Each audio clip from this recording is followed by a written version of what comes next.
To be rich is a luxurious sensation. The more so when you have plumbed the depths of hard-upness as a Fleet Street hack, a picker-up of unconsidered pars, a reporter, an unappreciated journalist, all callings utterly inconsistent with one's family feeling and one's direct descent from the Dukes of Picardy. When my Aunt Dorcas died and left me 700 a year and a furnished house in Chelsea, I felt that life had nothing left to offer except immediate possession of the legacy. Even Mildred Mayhew, whom I had hitherto regarded as my life's light, became less luminous. I was not engaged to Mildred, but I lodged with her mother, and I sang duets with Mildred, and gave her gloves when it would run to it, which was seldom. She was a dear, good girl, and I meant to marry her some day.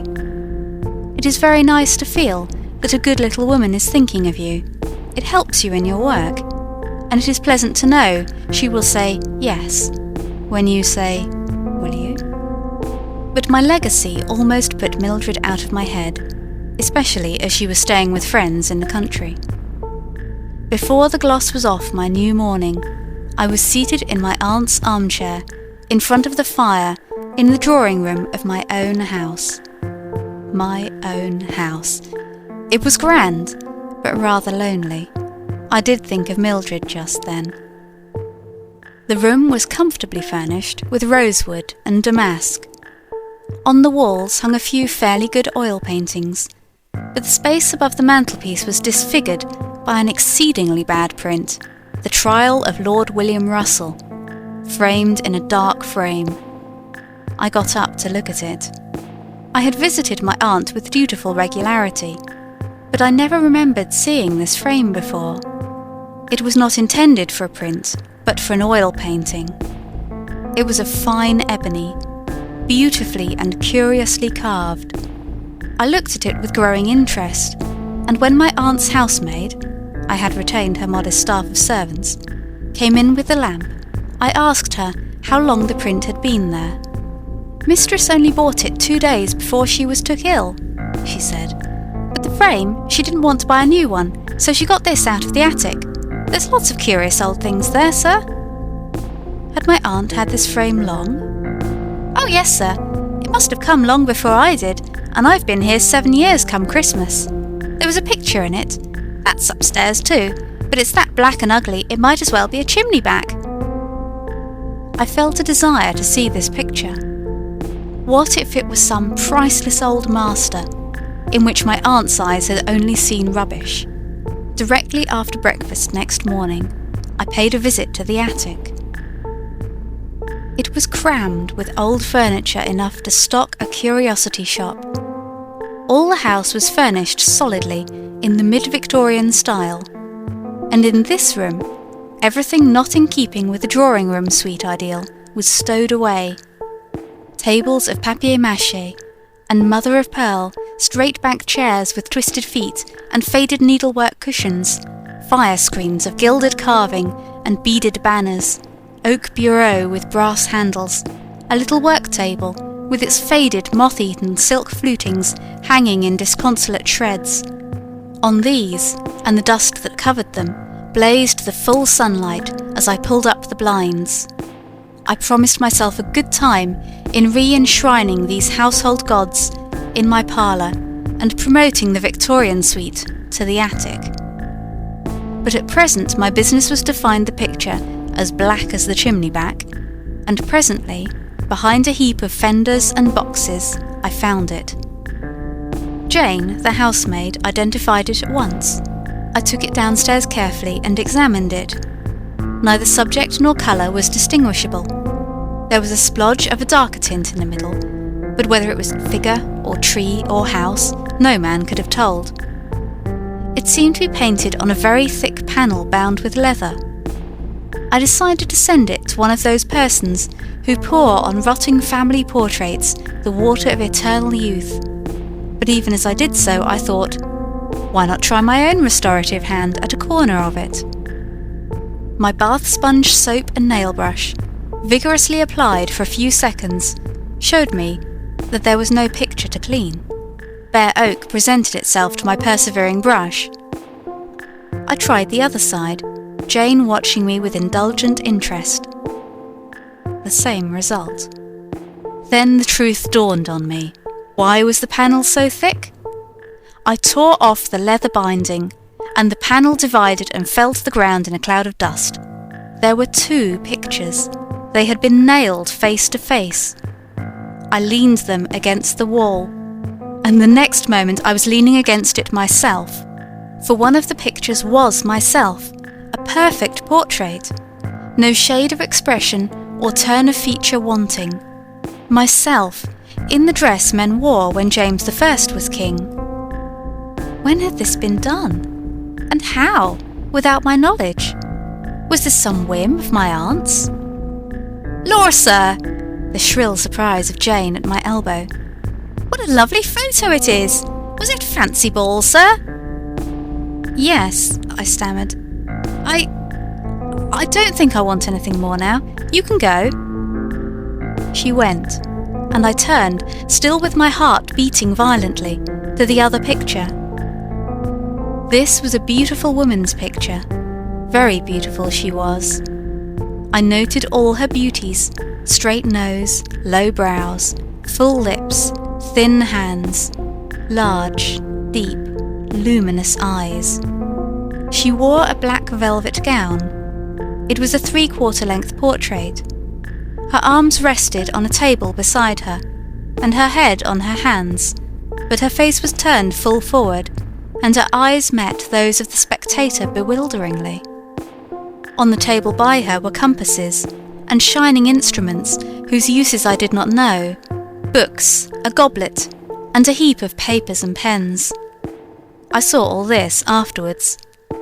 I believe it was a quarter of an hour before I could turn my eyes from her. I have never seen any other eyes like hers. They appealed, as a child's or a dog's do. They commanded, as might those of an empress. "Shall I sweep up the dust, sir?" Curiosity had brought Jane back. I acceded. I turned from her my portrait. I kept between her and the woman in the black velvet. When I was alone again, I tore down The Trial of Lord William Russell, and I put the picture of the woman in its strong ebony frame. Then I wrote to a frame maker for a frame for my portrait.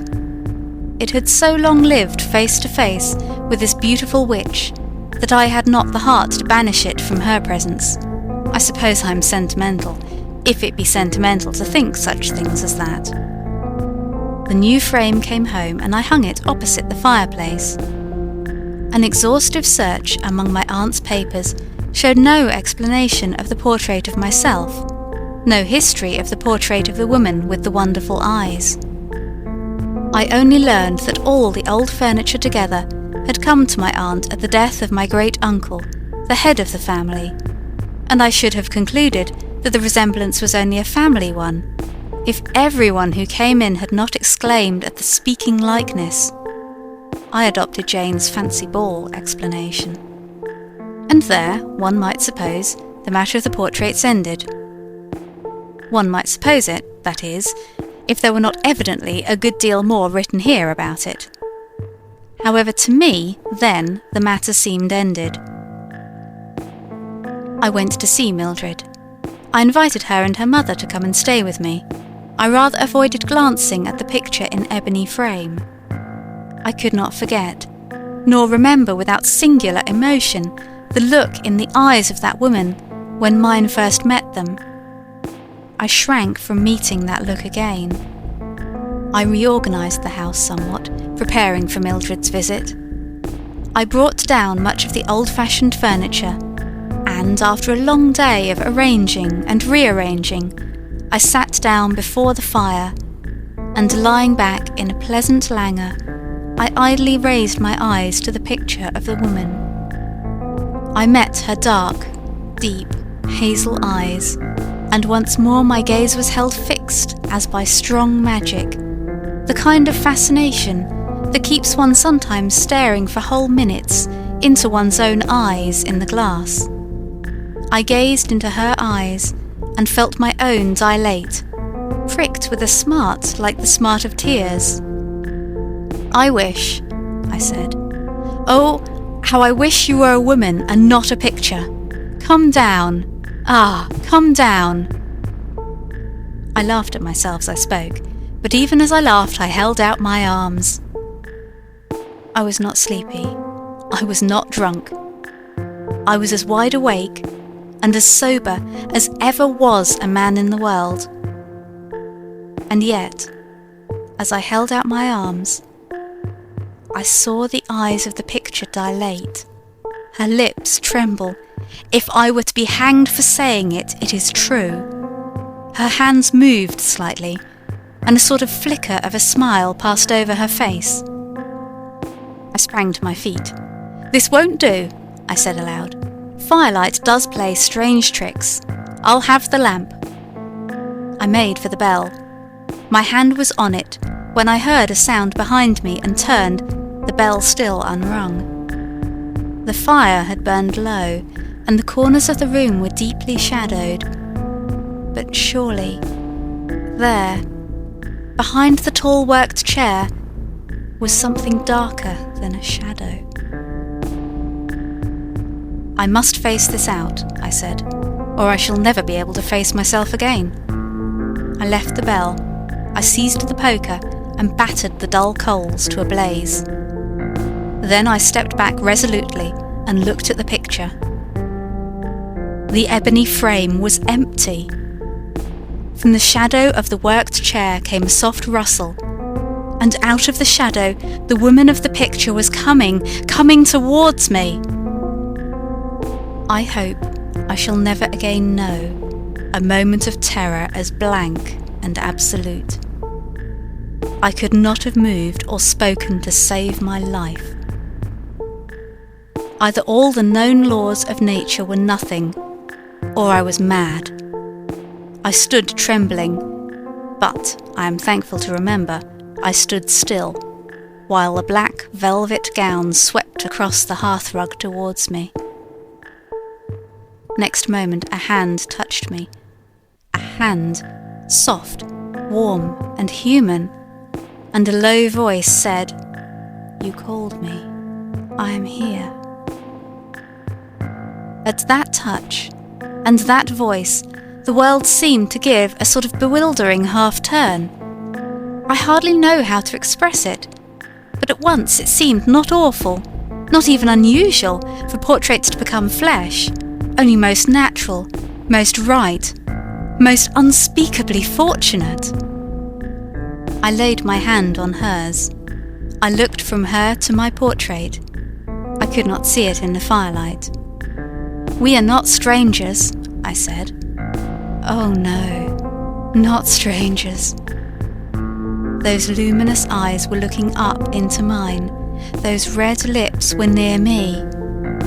With a passionate cry, a sense of having recovered life's one great good that had seemed wholly lost, I clasped her in my arms. She was no ghost.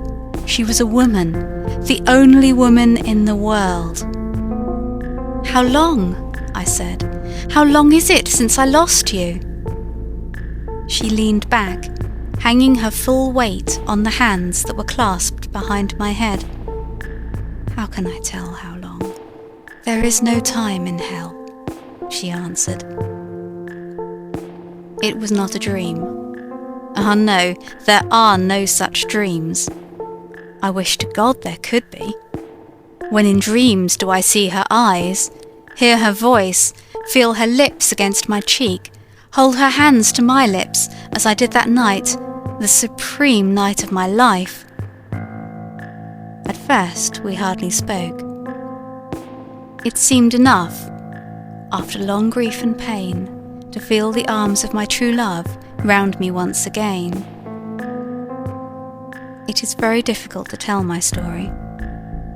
There are no words to express the sense of glad reunion, the complete realization of every hope and dream of a life that came upon me as I sat with my hand in hers and looked into her eyes. How could it have been a dream? When I left her sitting in the straight-backed chair and went down to the kitchen to tell the maids I should want nothing more, that I was busy and did not wish to be disturbed. When I fetched wood for the fire with my own hands, and, bringing it in, found her still sitting there, saw the little brown head turn as I entered, saw the love in her dear eyes, when I threw myself at her feet and blessed the day I was born, since life had given me this. Not a thought of Mildred. All other things in my life were a dream. This, its one splendid reality. "I'm wondering," she said after a while, when we had made such cheer, each of the other, as true lovers may after long parting. "I'm wondering how much you remember of our past." "I remember nothing but that I love you, that I have loved you all my life." "You remember nothing? Really nothing?" "Only that I am truly yours, that we have both suffered, that... Tell me, my mistress dear, all that you remember. Explain it all to me. Make me understand. And yet, no, I don't want to understand. It is enough that we are together. If it was a dream, why have I never dreamed it again?" She leaned down towards me. Her arm lay on my neck, and drew my head till it rested on her shoulder. "I am a ghost, I suppose," she said, laughing softly, and her laughter stirred memories which I just grasped at and just missed. But you and I know better, don't we? I will tell you everything you have forgotten. We loved each other. Ah, no, you have not forgotten that. And when you came back from the wars, we were to be married. Our pictures were painted before you went away. You know I was more learned than women of that day. Dear one, when you were gone, they said I was a witch. They tried me. They said I should be burned, just because I had looked at the stars and gained more knowledge than other women. They must needs bind me to a stake and let me be eaten by the fire. And you, far away." Her whole body trembled and shrank. Oh, love, what dream would have told me that my kisses would soothe even that memory? "The night before," she went on, "the devil did come to me. I was innocent before. You know it, don't you? And even then my sin was for you. For you, because of the exceeding love I bore you. The devil came, and I sold my soul to eternal flame. But I got a good price. I got the right to come back through my picture, if anyone, looking at it, wished for me, as long as my picture stayed in its ebony frame. That frame was not carved by man's hand. I got the right to come back to you, oh, my heart's heart. And another thing I won, which you shall hear anon. They burned me for a witch. They made me suffer hell on earth. Those faces, all crowding round, the crackling wood and the choking smell of the smoke. Oh, love, no more, no more! When my mother sat that night before my picture, she wept and cried, "Come back, my poor lost child."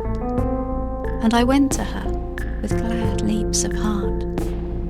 Dear, she shrank from me, she fled, she shrieked and moaned of ghosts. She had our pictures covered from sight and put again in the ebony frame. She had promised me my picture should stay always there. Ah, through all these years, your face was against mine. She paused. But the man you loved? You came home. My picture was gone. They lied to you, and you married another woman. But someday I knew you would walk the world again, and that I should find you. The other game? I asked. The other game, she said slowly.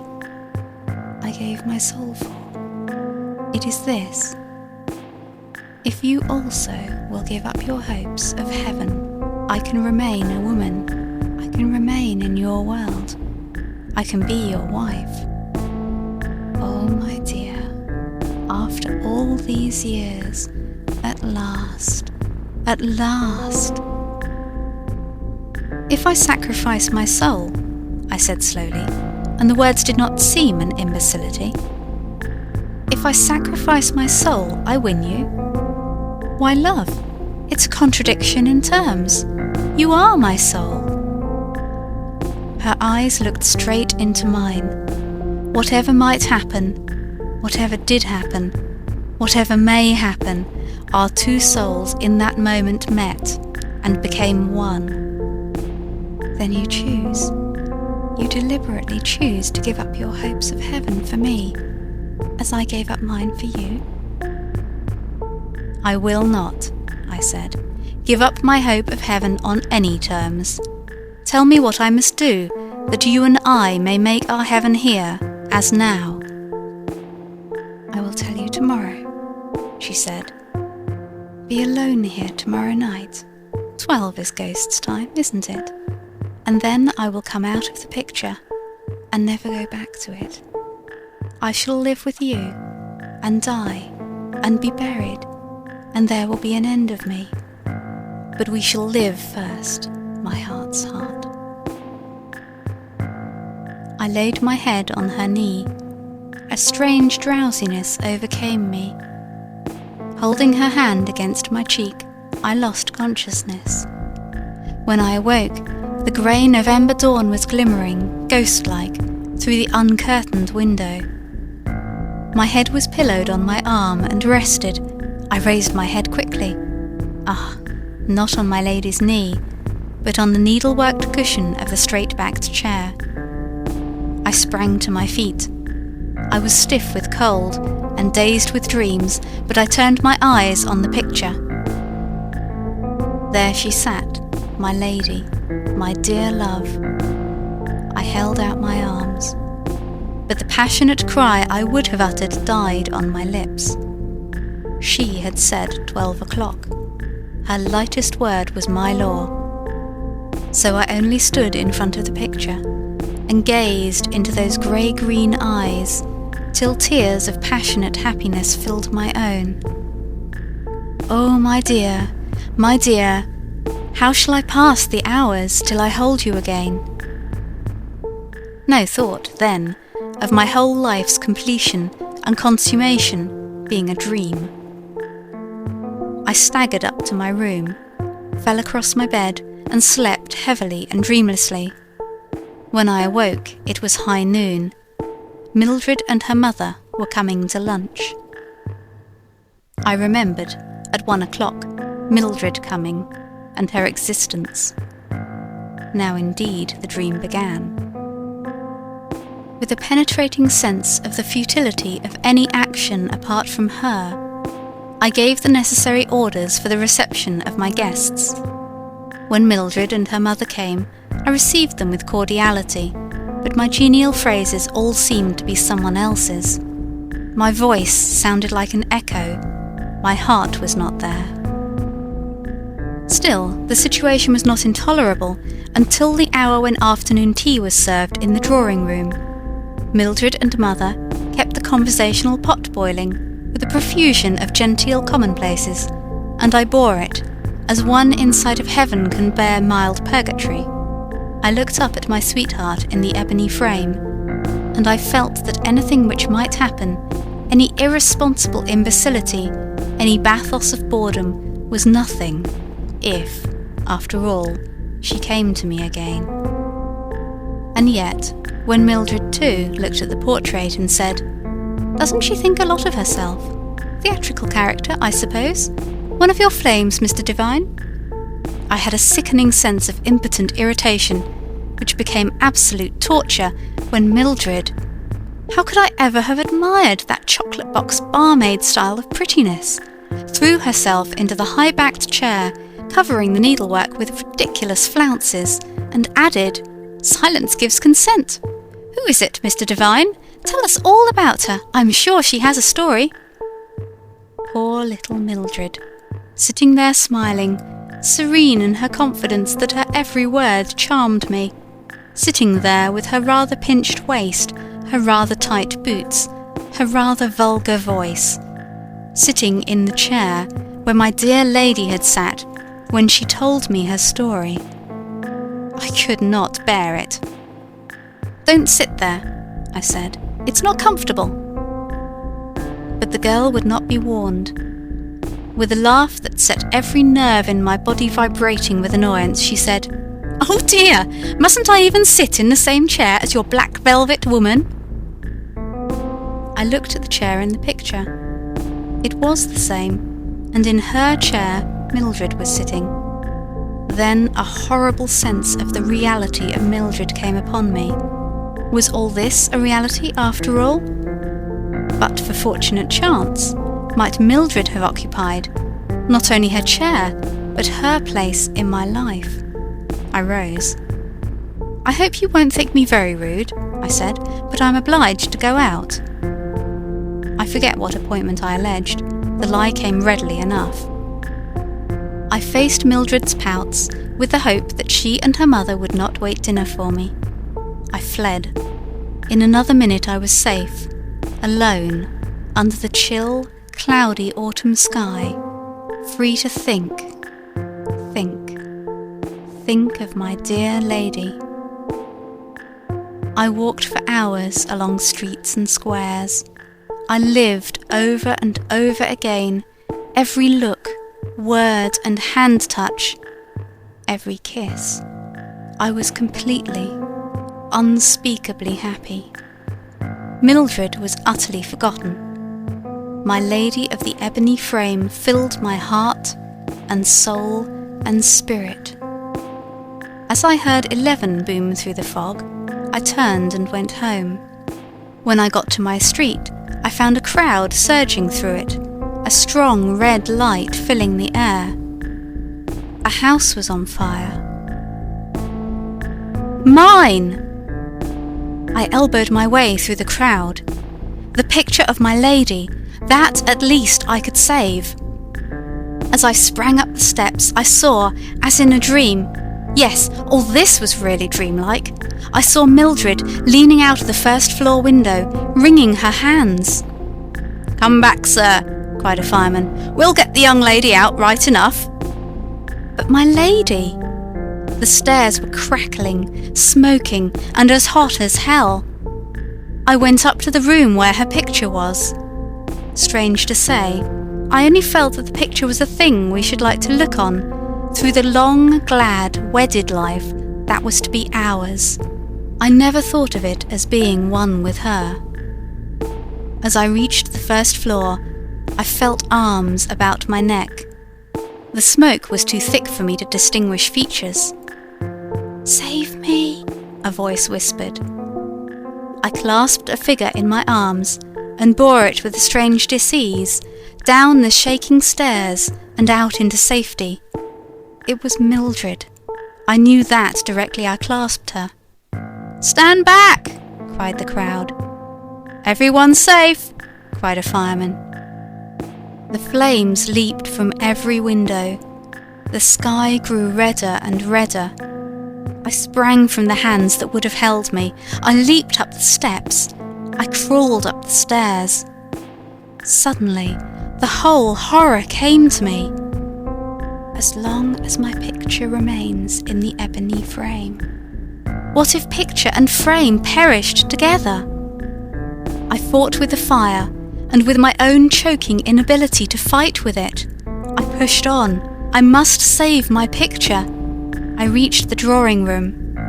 As I sprang in, I saw my lady, I swear it, through the smoke and the flames, hold out her arms to me, who came too late to save her and to save my own life's joy. I never saw her again. Before I could reach her, or cry out to her, I felt the floor yield beneath my feet, and I fell into the flames below.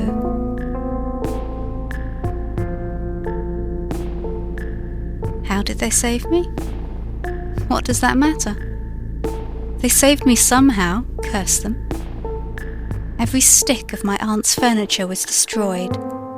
My friends pointed out that, as the furniture was heavily insured, the carelessness of a nightly studious housemaid had done me no harm. No harm. That was how I won and lost my only love. I deny, with all my soul in the denial, that it was a dream. There are no such dreams. Dreams of longing and pain there are in plenty, but dreams of complete, of unspeakable happiness. Ah, no, it is the rest of life that is the dream. But if I think that, why have I married Mildred and grown stout and dull and prosperous? I tell you, it is all this that is the dream. My dear lady only is the reality. And what does it matter what one does in a dream?